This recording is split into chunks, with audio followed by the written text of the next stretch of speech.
Ketika para bapak gereja, Santo Epifanius dari Salamis, menjelaskan bidah, itu adalah protestantisme saya. Oleh Yosua Charles, dalam kisah perjalanannya menjadi Katolik. Dan ini pelajaran yang dibagikannya part 16 dari 34. Ini adalah bagian kedua dari mini-seri dalam mini-seri saya menjadi Katolik yang berisi tentang banyak contoh dari para bapak gereja yang menunjukkan bagaimana mereka menggambarkan bidah dan bagaimana deskripsi mereka sesuai dengan apa yang saya anggap remeh sebagai seorang Protestan. Sebagai sarana yang saya gunakan untuk menggambarkan ajaran sesat seseorang sampai pada iman yang sejati. Contoh hari ini datang dari uskup abad keempat, yaitu Santo Epifanius. Namun, sebelum saya menyampaikan perkataannya, berikut ini adalah 6 ciri-ciri ajaran sesat atau bidah yang diutarakan oleh para bapak gereja yang sudah pernah saya uraikan. Ciri-cirinya yaitu: pertama, mereka memisahkan diri dari gereja Katolik universal dan menyangkal otoritasnya. Kedua, mereka menafsirkan kitab suci berdasarkan prinsip baru dan baru, serta menolak terikat oleh tradisi apostolik dan gerejawi manapun.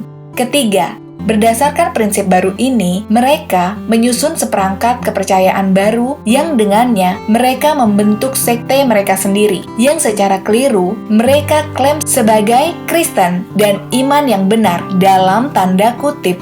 Keempat, untuk membenarkan ajaran sesat mereka, titik utama mereka adalah dengan mengutip kitab suci sebanyak mungkin, sehingga agama baru mereka terdengar Alkitabiah. Kelima, mereka sering diberi nama sesuai dengan nama orang yang memulainya. Keenam, keyakinan-keyakinan dan definisi-definisi mereka atas ajaran-ajaran sesat mereka terus-menerus bergeser dan berubah, sehingga kepastian dan kesatuan iman yang dipertahankan kepada kita oleh para rasul menjadi sasaran argumentasi yang tidak berkesudahan. Ya, keenam ciri-ciri itu dapat dilihat dalam beberapa kata dari satu surat yang ditulis oleh Santo Epifanius, seorang uskup Salamis di Siprus, yang ditulis pada tahun 394 Masehi kepada Yohanes, yang adalah seorang uskup Yerusalem. Itu surat ke-51 dalam kumpulan surat-surat Santo Hieronymus, yang secara khusus ia menulis kepada Yohanes tentang bahaya berbagai ajaran sesat, khususnya ajaran Origen, yang berisi: jika doktrin ini benar, apa jadinya iman kita? Di manakah pemberitaan kebangkitan? Di manakah ajaran para rasul yang masih bertahan hingga saat ini dalam gereja-gereja Kristus? Tidak ada keraguan bahwa makna kitab suci berbeda dengan penafsiran yang digunakan oleh dia, seorang bidah, untuk secara tidak adil merampasnya untuk mendukung ajaran sesatnya sendiri. Cara bertindak seperti ini biasa terjadi pada kaum Manikian, Gnostik, Ebionit, Markionit, dan semua pengikut 80 ajaran sesat lainnya, yang semuanya mengambil bukti-bukti mereka dari sumber murni kitab suci, namun tidak menafsirkannya dengan cara yang sama dalam arti yang tertulis, tetapi berusaha membuat bahasa sederhana dari para penulis gereja agar sesuai dengan keinginan mereka sendiri. Tetapi semoga Tuhan memerdekakanmu, saudaraku, dalam umat suci Kristus yang dipercayakan kepadamu, dan semua saudara yang bersamamu, dan khususnya presbiter atau Imam Rufinus, dari ajaran sesat Origens dan ajaran sesat lainnya, dan dari kebinasaan yang mereka pimpin. Sebab jika karena satu atau dua kata yang bertentangan dengan iman, banyak ajaran sesat yang ditolak oleh gereja, terlebih lagi ia akan dianggap sebagai bidah yang telah mengarang penafsiran sesat dan doktrin-doktrin jahat untuk menghancurkan iman, dan pada kenyataannya telah melakukan hal-hal yang bertentangan dengan iman, menyatakan dirinya sebagai musuh gereja.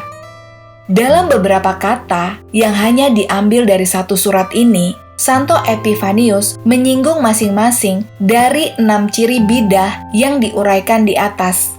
yang kesemuanya saya anggap remeh sebagai seorang Protestan. Dan Protestantisme mengandalkan legitimasinya.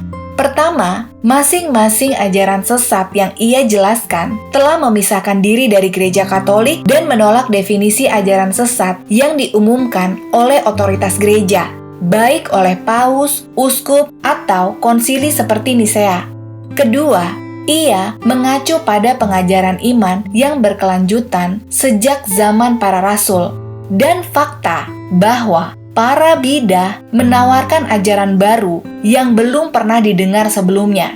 Ia juga menekankan bahwa bidah adalah bidah atau sesat karena justru bertentangan dengan ajaran gereja.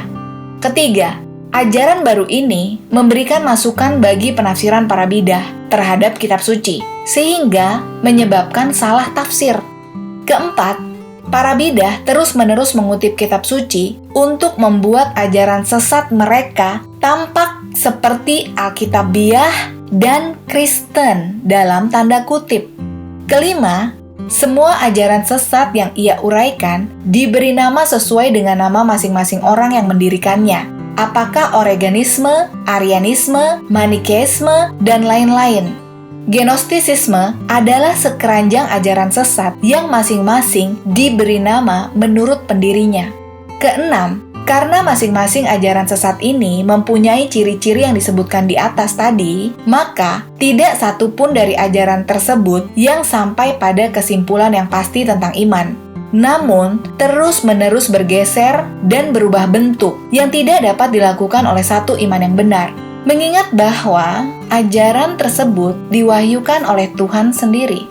Dengan kata lain, seperti para bapak gereja lainnya, Santo Epifanius menggambarkan 6 ciri bidah dan bidah atau sesat yang sama yang saya anggap remeh sebagai seorang Protestan. Demikian, semoga penjelasan dari Joshua Charles dalam perjalanannya menjadi Katolik dalam mempelajari sejarah gereja kuno ini dapat menjadi inspirasi iman kita semua dan tetaplah setia pada iman Katolik kita. Dan sampai jumpa lagi bersama saya, Benedikta. Salam sukacita.